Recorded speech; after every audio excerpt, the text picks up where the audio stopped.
What's up, guys? TheCampingRusher here. Welcome back to Factions Base Tour, ladies and gentlemen, a series where we go around my server, pvp.thearchon.net, and look at some of the many beautiful bases that exist here on the Archon. Today we're on Factions Red, looking at a server faction called Rocket Pump.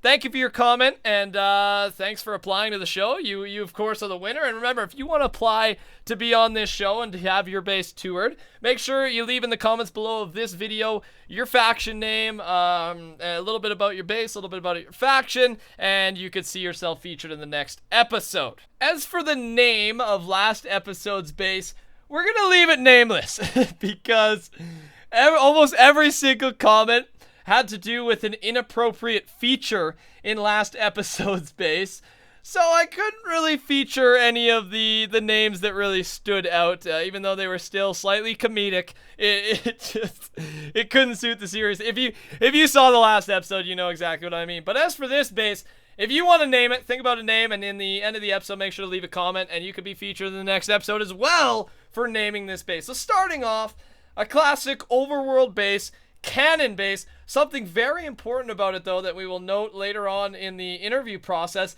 this thing goes from bedrock to sky level. Yes, this thing is highly defended, dude, and it looks like they may have actually cleared out an ocean here. We'll confirm that as well, but they've done a lot of work on this thing. Bedrock to sky level. This makes it as safe as it can be. It's very hard or almost impossible to upwards reverse these things because there's nowhere to upwards. You can't go any lower than the walls actually are, which is one of the, the main benefit of doing walls that go down all the way from bedrock all the way up to sky level. So a big advantage there here from the rocket jump. Is it rocket pump or rocket jump? I always forget. Rocket pump. There it is. All right. And then here we go. We got probably what, 60-ish. They're all wrap walls first off, so not good on them. So they, harder to gen these things. So obviously took a little bit longer.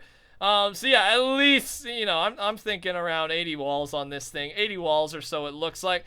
And what's different and unique about this base is it's like all these defenses, all these walls, all this crazy stuff for this little area, this little box. It's not a big base at all. And once we go inside, you guys are going to see exactly what I mean. It's very efficient. Let's take a peek. Coming into the base right away, we've got a simple AFK machine here. One thing I will warn about this base, when I say efficient, I mean efficient. It's very small, but it's very rich. But with that being said, it's not it's not extravagant beauty. That's not what they're going for. They're going for a successful, efficient base. So we come here, we go down, we've got the AFK, and once we go down here, I think you can start to hear IG spawners. Either way, Iron Golem spawners are surrounding us right now. We should actually take a peek at this quick. There you go. I don't have F bypass on right now, but you can see in there IGs also behind this ladder as well. I think. And you can see lots and lots of Iron Golem spawners. These guys are making a lot of freaking money. Look, it just keeps going down all the way down here. I even got some iron. I even got a stack of iron from that here. I don't want to steal that. I'll put that in there. So yeah, what we got here down here is the collection room. This is the room where they collect their iron and sell it and make a crap ton of money. This is the money maker, the money making room right here. Again, very small, very efficient. They've got, a staircase, they got a ladder, they've got a system of transportation throughout their base, but it's not too small. There's enough room to walk around and not feel like you're claustrophobic. But, they've also got a couple just random raid chests, it looks like there. And, other than that, a standard room here. Fix all chests. Ooh, they have a chest made for fix all. So when anyone's about to use their fix all, obviously there's a time limit on it. Then they come here and they put all the good armor, I guess. Looks like they've got their divine, their special kit. All of the best gear gets fix-alled. It's prioritized first, which is a good system to have. Rolling down this cute little staircase. We will use the word cute. I don't know why, but cute. And then we've got a storage area. Again, just the classic rooms and factions. They've got the collection area, they've got the storage area, all of their chests are covered, and you know, they've got some gear in here that we can not, you know, I'm just gonna go F bypass quickly. Looking around, these look like to be kind of randomly stored chests here and there. And let's take a quick peek at, I think the owner is right here. Where are you, owner? Where are that captain? Here it is, Rocket Man and Magical Soap. We can take a peek in here. They've got some of the good stuff here. They got helmets, they got God helmets, Immortal, Special. They're a pretty loaded faction, and we'll get more into that when we get to the calculations. They've also have bedrock spread out through this staircase. Another, you know, a key factor that I think just brings out power when looking at some of these factions. Bedrock always just, you know, shows that a faction's got a little bit of wealth, a little bit of power, and they're not afraid to show it. Coming down to one of the bottom rooms here is, these would be their raid chests. This is kind of their final area. I'd say maybe even their spawn area, it looks like. A little bit tight in here, a little bit small, but I don't think too small at all. The point of a factions base, above all, is to store stuff, to make money, and to keep yourselves safe. That's the point, and this base does exactly that. And the smaller a base is, the harder it is to raid. It's just common sense. The smaller it is, the harder it is to pick off with a cannon, etc. You know, not much harder, but it is slightly harder. And yeah, with that being said, they make good use out of the space that they have. And yeah, this final room is used for raids. It looks like just raiding random chests to make sure they, you know, can quickly raid a base and not have to worry about organization. Moving down, it looks like, what is this? More AFK. Actually, I haven't even been to this part of the base. Let's check it out. I assume more spawn. Oh, now I don't have F bypass off. So now I think they have another group of spawners here, though. I'm not too sure what type of spawners. I think it's either creeper or pigman spawners. We could probably see here. Maybe they might be inactive right now. That might be exactly what it is, because they don't seem to have much. They don't have any loot or anything in there. Moving down further into the base, it looks like we are starting to come to some of the member boxes.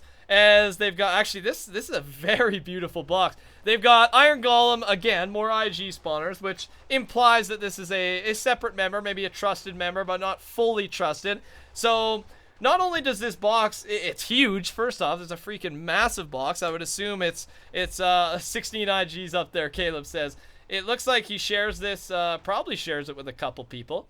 And he's got IGs, but he's also got storage chests as well. So good on them for giving their members, you know, more than just the classic storage. They allow their members to make some good money as well. And I think that, you know, evolves into getting overall a stronger and more powerful faction. So let's move down some more. Another box, another obby. This one almost looks rated, maybe? Maybe not. Maybe just unused. I don't know. Another box down here. Coming down here, we got another box. And again, utilizing the IG. And actually, this looks kind of cool with the gold and diamond. They got some storage chests in there. Who's actually down there? TPO, IDoesMC.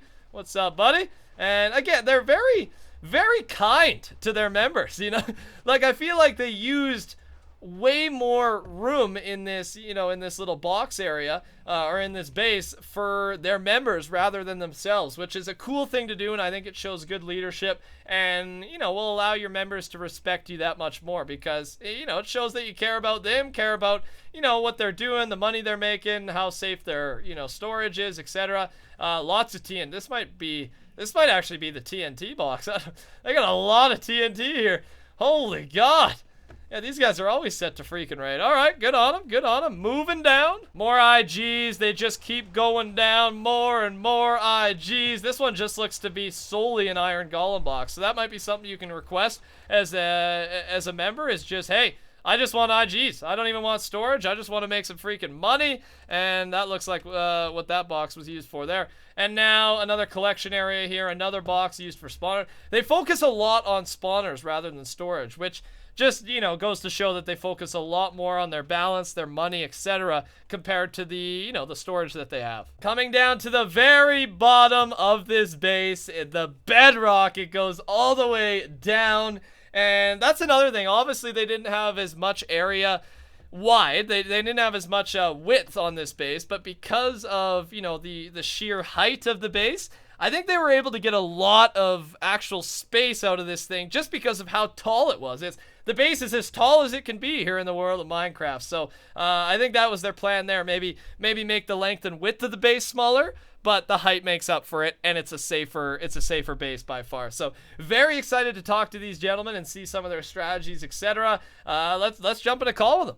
Getting into a call now with the Rocket Pump guys here on Factions Red. We got Magical Soap, we got Rocket Man, the owner, and we got that Captain. J-Stopper standing here as well, but he's not in the call, so he's a silent party. How's everyone doing today, gentlemen? Good. Good to hear, guys. Good to hear. Well, thanks again for letting me come on and tour your base. It's, again, very efficient base, very unique in its efficiency, and some very impressive stuff there. So I'm just going to ask you a couple questions, starting off with the general ones, and that one is, how long has this base been up? I'd say this base has been up for about 3 weeks, 2 weeks, 3 weeks. 2 to 3 weeks, okay, 2 to 3 weeks. Now, you said, I think in your comment, you've been working on this thing for a while, so how much time in total, or how long have you been working on this thing? Well, I mean, we built this on top of an ocean and then blew out like all the land because it's sky to bedrock. So we've been working on it for a good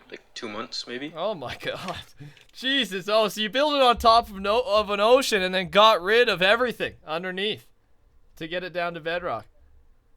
Yeah. My God, gentlemen. All right, so 2 months, and now this thing. So what you're saying is basically it's been fully complete now for 2 to 3 weeks. Well, congrats on getting it done. That's a huge accomplishment. Obviously, you can tell a lot of work has went into this thing.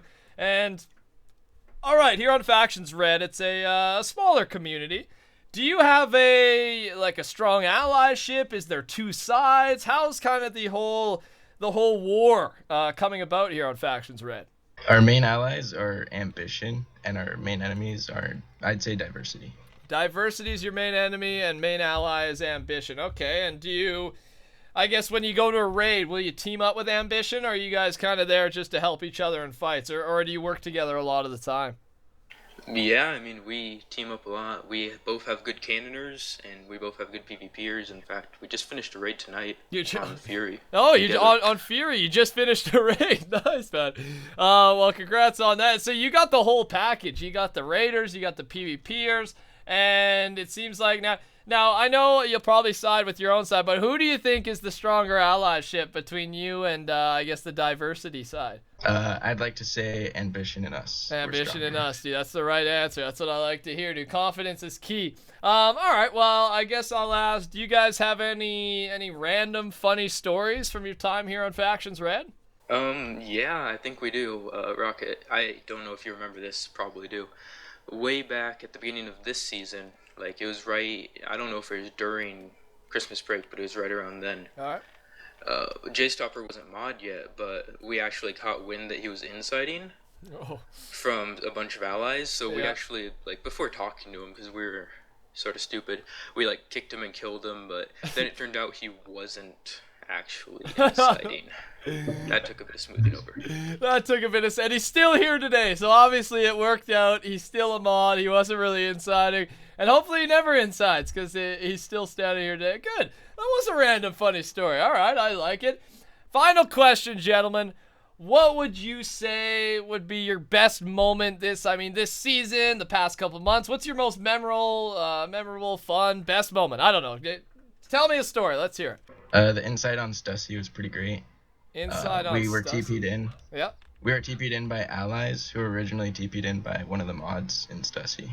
Okay, and I think ironically, Stussy I have toured before, but I think 2 weeks back or so, I was gonna come on. I was actually looking for a base, and I was coming to look at the Stussy base, and I was told that a day before they had been incited. Was that by chance you gentlemen who incited Stussy right before the base tour episode?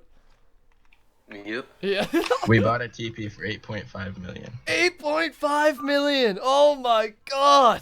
All right. Well, that seems like it lives up to a legendary moment, gentlemen. Well, congratulations, and now you guys are here doing your base tour. So I guess it all worked out well. Other than that, you guys, is that all? Anything else? Well, I mean, there's also, well, actually, no, there actually isn't. Are you sure, dude? Any stories? You're good? Yeah. All right, dude, sweet. Well, thank you very much, Magical Soap, Rocketman059, and that captain. I really appreciate your time. I really respect the efficiency of this base. I think it makes it a lot more safe and useful at the same time. And thanks for playing on the Archon. I really appreciate it, and thanks for letting me tour your base, guys. Nice meeting you. Talk soon. Take care. Ladies and gentlemen, the calculations are in. Based on 250 IGs, 60 pigmen, 30 creepers, spawners, 30 dubs of prop 4, 23 stacks of god apples, 10 bedrock, 1 stack of creeper eggs, and $22 million worth of miscellaneous items. The total value for the Rocket Pump faction here on Factions Red on pvp.thearchon.net is $478,215,000. Congratulations to you, Rocket Pump. A very unique and efficient base today, and thanks again to these guys for letting me tour the base. If you guys want to come play on the greatest faction server of all time, make sure to jump on pvp.thearchon.net, whether it's on the OG servers or the enchant servers or even Factions Chrome, the one that I play on. If you can squeak your way in, I'd love to see you on here regardless. Thank you for the recent support on my channel and on this server. Love you guys so much. I appreciate it. And yeah, if you want to apply to be in next episode, make sure to leave a comment down below about your base here on the Archon, and that would be awesome. Other than that, touch that like button if you enjoyed. Join the rush by subscribing. Have a beautiful night. We'll talk to y'all later. Goodbye.